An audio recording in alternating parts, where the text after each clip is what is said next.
তো সবাই দোয়া করবেন। আশা রাখি সিলেট ট্যুরের সব কিছু আপনাদের দেখাতে পারবো। তো সবাই আমার সাথেই থাকেন। আমরা বাস কিছুক্ষণের মধ্যে বাস আমরা ছেড়ে দেবো। আমরা প্রায় 45 জন ভ্রমণ পিপাসু নিয়ে আজকে সিলেট যাচ্ছি। তো আমাদের সাথেই থাকুন।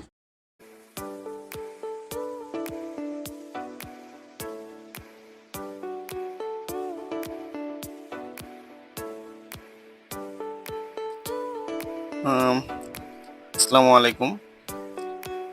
তো প্রায় 5 ঘন্টা জ্যামে থাকার পর আমরা সেই রাত 12টায় গাজীপুর থেকে জ্যামে পড়ছিলাম। ভোর 5টায় আমরা গাজীপুর থেকে বের হইতে পারছি এবং এই 5 ঘন্টা জ্যামে থাকার পর আমাদের গাড়ি আবার চলা শুরু করলো। আমরা যাচ্ছি, আগে বলে রাখছি আমরা কিন্তু যাচ্ছি সিলেট।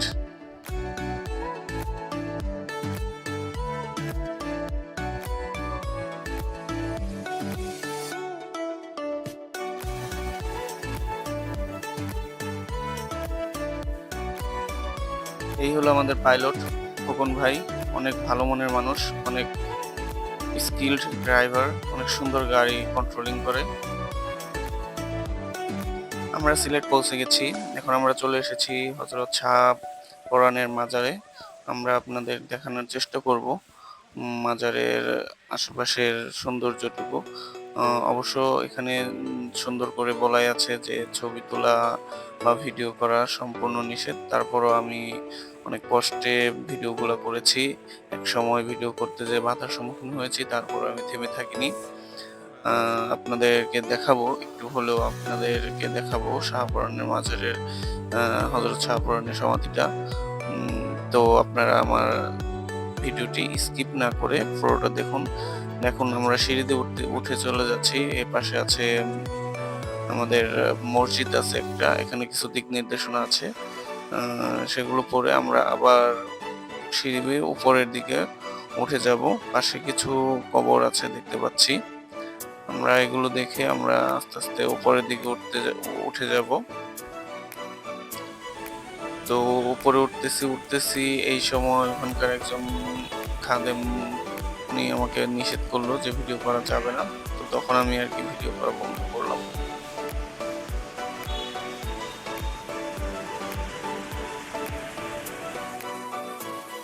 সিলেটে এটা আমাদের দ্বিতীয় দিন।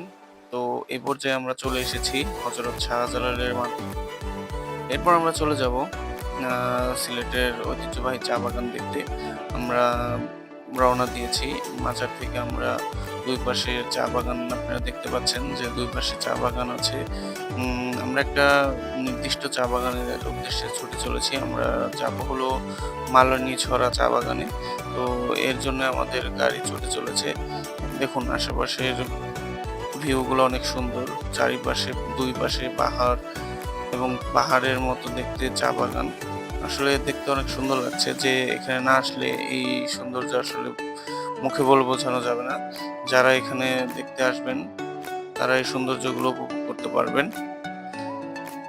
তো চলুন আমরা সেখানে নিয়ে যাই, আমাদের সাথে থাকুন।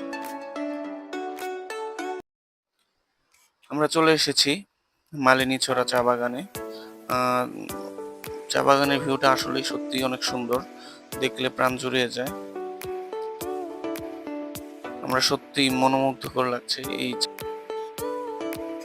চা বাগান ঘুরে দেখার পর আমরা ছুটে চলেছি কোম্পানিগঞ্জ উপজেলার ভোলাগঞ্জের সেই বিখ্যাত সাদা পাথর দেখতে।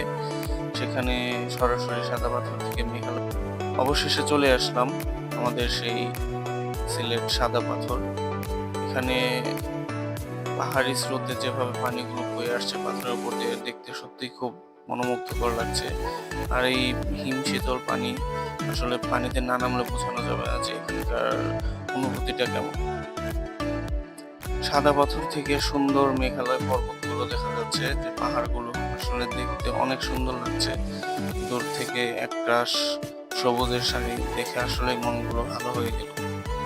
এরপর আমরা ছুটে চলেছি সাদা পাথর থেকে জাফলং এর উদ্দেশ্যে। আসলে জাফলং যাওয়ার পথে রাস্তায় এত সুন্দর যে ভিউ, আসলে এখানে নেমে দেখতে পারলে অনেক ভালো লাগতো। নেমে তো দেখাতে পারছি না, তারপর অনেক সুন্দর লাগছে। এবং যাত্রাপথে যে অনেকগুলো ঝর্ণা দেখলাম, কিছু ঝর্ণা আপনাদের জুম করে দেখানোর চেষ্টা করব। আসলে সত্যি সিলেট না আসলে এ ধরনের দৃশ্য আসলে না দেখলে অবশেষে চলে আসলাম জাফলং জিরো পয়েন্টে।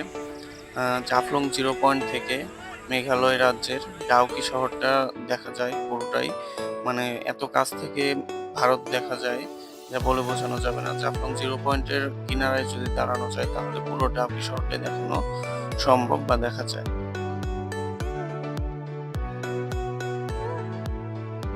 আমরা জাফলং জিরো পয়েন্ট থেকে নৌকা নিয়ে ছুটে চলেছি সেই জাফলং এর বিখ্যাত মায়াবী ঝর্ণার উদ্দেশ্যে। আমরা সেখানে যাব সেই মায়াবী ঝর্ণা দেখতে।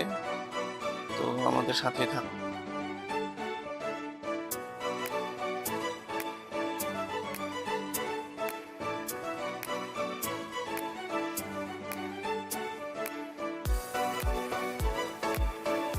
অবশেষে চলে আসলাম আমরা জাফলং এর সেই মায়াবী ঝর্ণা। আসলে এখানে এসে মনটা আরো ভালো হয়ে গেল। উপর থেকে নেমে আসছে পাহাড়ি ঢল, সেই পাথরের উপর দিয়ে পানিগুলো পড়ছে আছড়ে, দেখতে অনেক সুন্দর লাগছে।